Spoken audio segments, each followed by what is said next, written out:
दिनै उदालगुरि जिल्लायाव आसामनि गभर्नर प्रफेसर जगदीश मुखी सार बिथाङा उदालगुरि डिपुटि कमिशनारनि मावखुलियाव फैनानै उदालगुरि जिल्लानि गुबुन गुबुन समाजारि आफाद, थुनलाइ आफाद आरो राजखान्थियारि आफादखौ लोगो हमनाय जायो।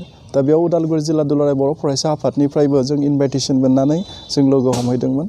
दा बेयाव जों गभर्नर सारनिसिम जोङो मोनसे आपिल दिखांदों, जिहेतुके जोंनि बिटिसि ओनसोला दायो मोनसे गभर्नर रुलाव थांबाय। बे गभर्नर रुलाव जोङो मोनसे जि पिपोल फ्रेन्डलि मोनसे गभर्नेन्सआ जायो, बेखौ जोङो जोंनिफ्राय मोनसे आपिल खालामनानै फैदों आरो बिथाङा बेखौ मोजाङै जोंनि जे खावलायनाय बेखौ रेसपन्स होदों।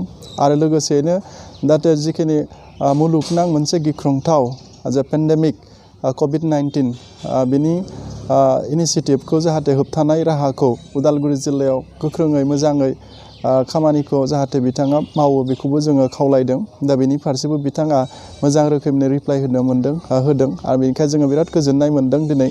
आरो लोगोसेनो उदालगुरि जिल्लानि साराउन्डिं माखासे जानो गोनां मावनो गोनां जेरै सोलेरारि सावस्रि बिफानाव जिखिनि इनफ्रास्ट्राक्चारफोर नांगौमोन उदालगुरि जिल्लायाव, दिनै 17 बोसोर बिटिसि सासन खालामखांनायनि उनावबो बे रोखोमनि सावस्रि बिफानाव नांगौ बायदि गोजौ थाखोनि जि सावस्रि बेनि जोंनि सुबिदाफ्रा गैया। बेखौबो जोङो गभर्नर सार बिथांनियाव जोङो मेम'रेन्डामाव होनाय जादों आरो बेखौबो बिथाङा मोजाङैनो खोनासंदों, मोजां रेसपन्स होदों।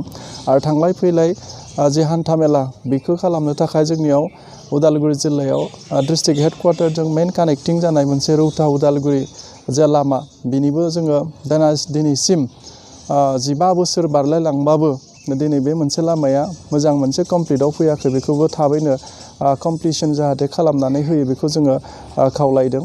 आरो लोगोसेनो मंगलदैनिफ्राय फैनाय कालाइगाव जानानै जोंनि उदालगुरि जिल्ला सदराव कानेक्टिं जाफैनाय जि लामा गाज्रि अबस्था जानानै दं, बेखौबो जोङो मोजां रोखोमै खालामनांगौ होननानै जोङो खावलायदों। लोगोसेनो जोंनि उदालगुरि जिल्लायाव दासिमबो दिनैसिम गं 74 गुदि फरायसालि, गं 19 गेजेर फरायसालि, 36 गोजौ फरायसालि, बर' मिडियामनि फरायसालिफ्रा भेन्सार जानानै दङ। दा बे भेन्सार फरायसालिखौ थाबैनो प्रभिन्सियेलाइज खालामनो थाखाय राहाखौ एक्सेलेन्सि गभर्नरा जाहाथे इनिसियेटिभ लायो, बेखौ जों खावलायदों आरो बेखौ बिथाङा मोजां रोखोमैनो गोसो होनानै खोनासंदों। बिनि थाखाय जोङो गभर्नरखौ बिथाङा जिहेतुके सेथि खेबनि थाखाय उदालगुरियाव भिजिट खालामफैदों, बे भिजिट खालामनायखौ जोङो गोरबोजों उदालगुरि जिल्ला दुलाराय बर' फरायसा आफादनि जानानै बरायबाय।